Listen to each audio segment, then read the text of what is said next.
Hello दोस्तों, आप सभी का स्वागत है डेली करंट अफेयर्स में।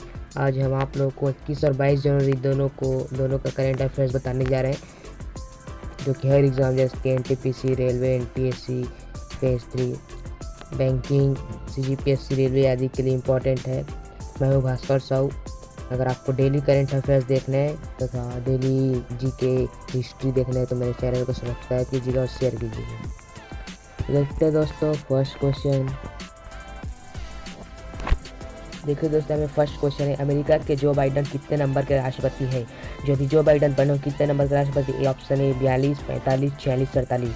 देखिए दोस्तों, मैं आपको बता दूं, जो अमेरिका के भी नए राष्ट्रपति बने हैं वह 46वें नंबर के राष्ट्रपति हैं। और इसका हिस्ट्री बता दूँ तो अमेरिका के पहले प्रेसिडेंट थे जॉर्ज वाशिंगटन। अमेरिका पहले प्रेसिडेंट थे जॉर्ज वाशिंगटन। उसके बाद उसका 45वां प्रेसिडेंट डोनाल्ड ट्रंप था। डोनाल्ड ट्रंप वहाँ के 45वें प्रेसिडेंट थे। तथा अभी जो फिलहाल अभी बने हैं जो बाइडन, जो कि 20 जनवरी को शपथ लिए, वह अब अमेरिका के 46 नंबर के प्रेसिडेंट बन चुके हैं। हर साल अभी यह परंपरा है अमेरिका में कि हर साल 20 जनवरी को वहाँ जो शपथ ग्रहण समारोह है वह आयोजन किया जाता है। देखते हैं नेक्स्ट क्वेश्चन ये है, जो बाइडन अमेरिका के नए प्रेसिडेंट जो 46वें नंबर के बने तथा वहाँ के उपराष्ट्रपति बनी है कमला हैरिस। कमला हैरिस वहाँ की उपराष्ट्रपति बने हैं, जो कि भारतीय मूल से हैं। जो बाइडन बने अभी वहाँ के प्रेसिडेंट, वो 2 बार उपराष्ट्रपति रह चुके हैं इससे पहले अमेरिका के। तो ये इसका इंपॉर्टेंट फैक्ट्स है। देखते हैं दोस्तों नेक्स्ट क्वेश्चन। दूसरा क्वेश्चन है, पहले चरण में कितने लोगों को टीका लगेगा? जो भी कोरोना का वैक्सीन है उसमें कितने लोगों को टीका लगेगा? तो पहले चरण में दोस्तों आपको बताऊँ तो पहले चरण में 3 करोड़ लोगों को टीका लगेगा। सब इसका जो फर्स्ट दिन था वैक्सीनेशन का 16 तारीख के, जहाँ फर्स्ट दिन था वैक्सीनेशन का 16 तारीख, उस दिन यह टारगेट था कि लोगों को 3 लाख लोगों को वैक्सीनेशन किया जाएगा। 3 लाख लोगों को उसी दिन वैक्सीनेशन किया गया और पहले चरण में 3 करोड़ लोगों को वैक्सीनेशन किया जाएगा। देखते हैं दोस्तों नेक्स्ट क्वेश्चन। हाल ही में किस वेब सीरीज का विवाद खड़ा हुआ है? और दोस्तों वेब सीरीज का विवाद खड़ा हुआ है जो कि अमेजॉन प्राइम वीडियो से आया हुआ है। अमेजॉन प्राइम वीडियो से, उसका नाम है तांडव। इसमें यह विवाद खड़ा हुआ है जिसमें जाति धर्म के नाम से विवाद खड़ा हुआ है। देखते हैं दोस्तों क्वेश्चन नंबर 4। हाल ही में किस राज्य ने ड्रैगन फल का नाम बदलकर कमलम रखने का फैसला किया है? देखिए दोस्तों, जो ड्रैगन जो फल होता है उसका नाम बदलकर कमलम रखने का जो फैसला है वो कौन से राज्य ने किया है? ड्रैगन फल की बात करें तो ये रहा ड्रैगन फल। इसका आंसर होगा ड्रैगन फल का गुजरात में गुजरात सरकार ने ड्रैगन फल का नाम बदलकर कमलम फल रखने की घोषणा की थी।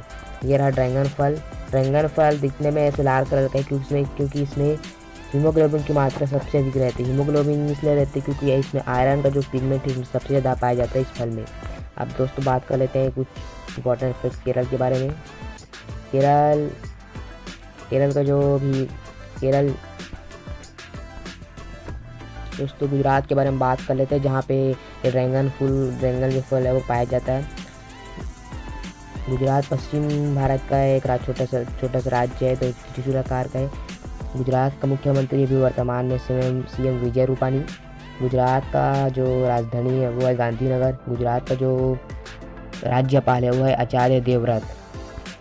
गुजरात में ही स्टैचू ऑफ यूनिटी है जो कि वर्ल्ड का सबसे टॉलेस्ट यूनिटी है, जो कि 182 मीटर ऊंचा है। और जो स्टैचू ऑफ लिबर्टी है जो कि न्यूयॉर्क में है वह 92 मीटर ऊंचा है, 92 मीटर। और जो स्टैचू ऑफ यूनिटी है वह 182 मीटर ऊंचा है। तो जो इतना ऊंचा है 182 मीटर, उसका 2 गुना के बराबर है।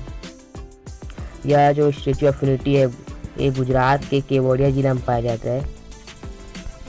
यह गुजरात के केवड़िया जिले में है और यह नर्मदा नदी के बीच, नर्मदा नदी जो है नर्मदा निवास बहती है उसी के किनारा में ही है statue of unity. Sardar Vallabh भाई पटेल की यूनिटी को बनाया गया है, स्टैचू को बनाया गया है। लौह पुरुष कहे जाते हैं। नेक्स्ट क्वेश्चन, हाल ही में चीन देश के किस हिस्से में आइसक्रीम में कोरोना वायरस पाया गया है? तो किस हिस्से में पाया गया? तो आंसर होगा इसका पूर्वी हिस्सा। पूर्वी से सिस्टमिक जो आइसक्रीम होता है उसमें कोरोना वायरस पाया गया है चीन का। चीन की याद रहे, चीन के वुहान से ही कोरोना वायरस का जो स्टार्ट हुआ था वो चीन के वुहान शहर से हुआ था नवंबर 2019 को। दोस्तों ये रहा चीन का मैप, यहाँ पास है चीन, यहाँ ये रहा चीन, और ये जो एरिया है ये पूर्व एरिया है, पूर्व इधर पश्चिम, इधर उत्तर, इधर दक्षिण, ईस्ट वेस्ट, नॉर्थ, इधर साउथ। जो आइसक्रीम में कोरोना वायरस पाया गया तो इधर का साइड में पाया गया था चीन का।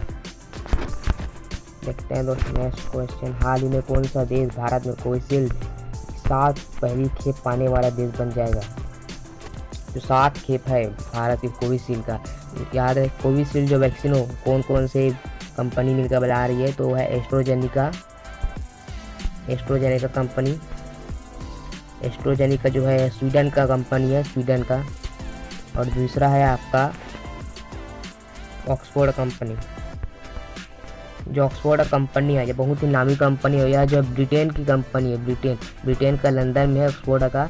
तो फिर कोविशील्ड का वैक्सीन है 2 कंपनी मिलकर बना रही है, ऑक्सफोर्ड और कोविशील्ड। ऑक्सफोर्ड है एस्ट्रोजेनिका, और जो इसका जो मैन्युफैक्चरिंग है ओनली इसका मैन्युफैक्चरिंग इंडिया में हो रहा है।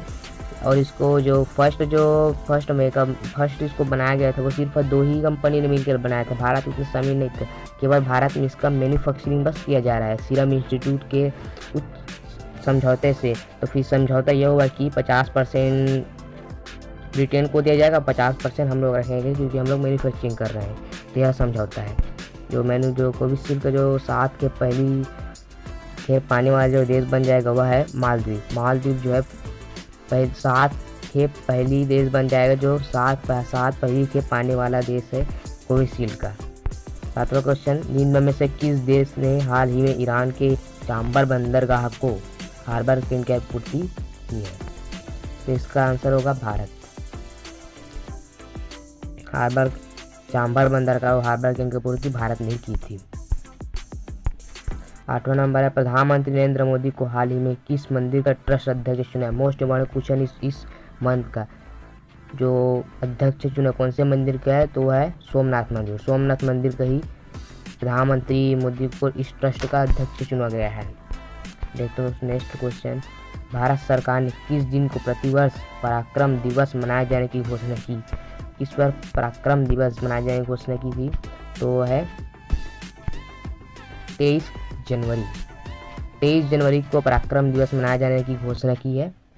और यह इम्पोर्टेंट क्वेश्चन यह है कि कौन से क्रांतिकारी के कारण पराक्रम दिवस मनाया जा रहा है, तो सुभाष चंद्र बोस वीर क्रांतिकारी के नाम पर ही पराक्रम दिवस 23 जनवरी को मनाया जाएगा। सुभाष चंद्र बोस आज़ाद हिंद सरकार के संस्थापक थे और इन्होंने फॉरवर्ड ब्लॉक की स्थापना की। आगे हम उसके बारे में पढ़ेंगे। भारत का पहला लेबर मूवमेंट म्यूजियम केरल के किस शहर में स्थापित किया गया था।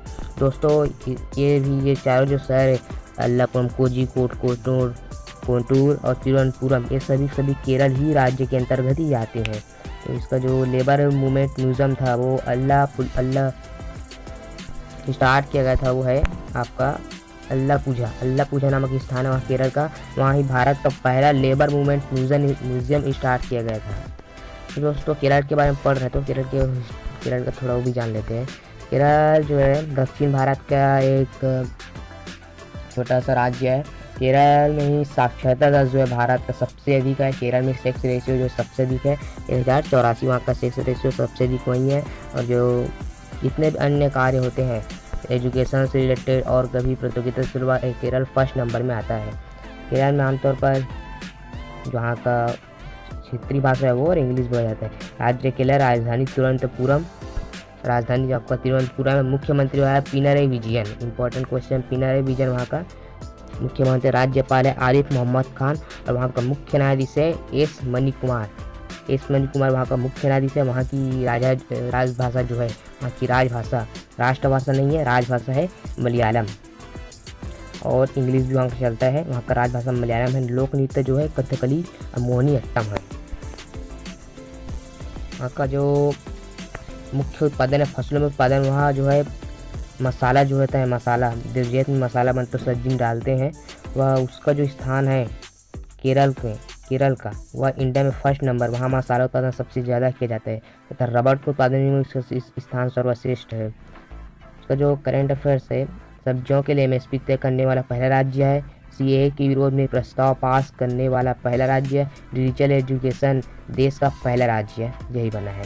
और जो कोरोना को रोकने वाला जो अभियान था केरल में ही सबसे पहले विकसित किया गया था। सबसे पहले इन्होंने ये अभियान चालू किया और सबसे जो पहले भारत में कोविड का केस आया था केरल स्टेट से ही आया था। 11 क्वेश्चन, हाल ही में किस संगठन सीआरपीएफ को मोटर बाइक एम्बुलेंस रक्षिता सौंपी? ये मोस्ट इम्पोर्टेंट क्वेश्चन। सीआरपीएफ को मोटर बाइक एम्बुलेंस रक्षिता जो है, ये जो रक्षिता नाम है ये रक्षिता जो मोटर बाइक रक्षिता का जो है मोटर बाइक का नाम है, जिन्होंने सीआरपीएफ को सौंपा है उसका नाम है डीआरडीओ ने ही, जो डीआरडीओ है उन्होंने ही जो रक्षिता नामक एक मोटर बाइक है उसको सीआरपीएफ को सौंपी है, जो सुरक्षा की दृष्टि से बहुत महत्वपूर्ण रोल अदा करता है। अब जान लेते हैं दोस्तों डीआरडीओ के बारे में। डीआरडीओ का जो फुल फॉर्म है, डीआरडीओ का full form defence research development and organisation है। डीआरडीओ का जो स्थापना हुआ था, डीआरडीओ का स्थापना आपका हुआ था सन 1958 में। सन 1958 में हुआ था और यह जो हुआ था न्यू दिल्ली में हुआ था। तो इसका तीन इंपॉर्टेंट है, डिफेंस रिसर्च डेवलपमेंट ऑर्गेनाइजेशन। इसका जो मुख्यालय है जो वह हेडक्वार्टर जो है वह न्यू दिल्ली में है और इसका स्थापना हुआ था सन 1958 में। इसरो का फुल फॉर्म है space research Indian science research organisation है, इंडियन स्पेस रिसर्च ऑर्गेनाइजेशन। इसका जो मुख्यालय हेडक्वार्टर वह बेंगलुरु में है, इसका बेंगलुरु में है और इसका जो है दिल्ली में है।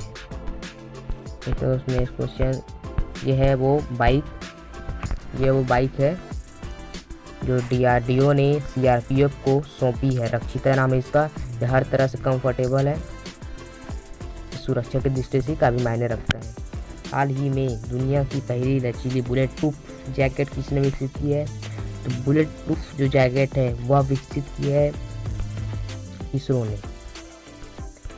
ने ही बुलेट प्रूफ जैकेट विकसित किया है। इसके खास वजह है कि ये जो है कंफर्टेबल है, ये लचीला वाला है, यानी कि क्या चाहे पतले हो दुबले हो मोटे हो जो भी हो ये आपके शरीर में फिट हो जाएगा क्योंकि ये फ्लेक्सिबल का है, फ्लेक्सिबल जैसा है। यह है उसका चित्र। यह जैकेट है जो इंडियन स्पेस रिसर्च ऑर्गेनाइजेशन द्वारा, जिसका हेडक्वार्टर बेंगलुरु में है, इसरो ने ही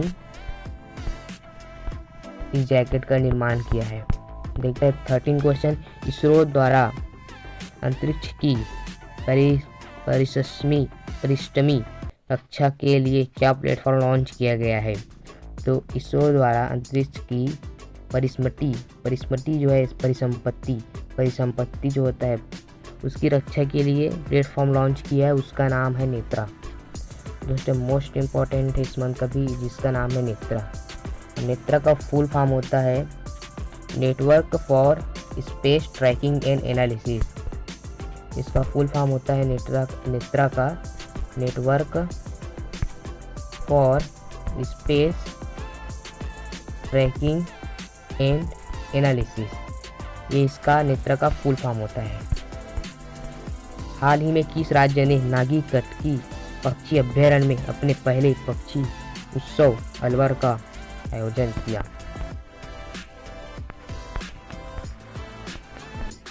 दोस्तों नागीगढ़ के जो पक्षी अभ्यारण्य का जो अलवर आयोजन है वह जो है अपना बिहार राज्य में किया गया है। बिहार राज्य में किया गया था इसका जो अनावरण है और इसका जो मुख्य अतिथि जो था वह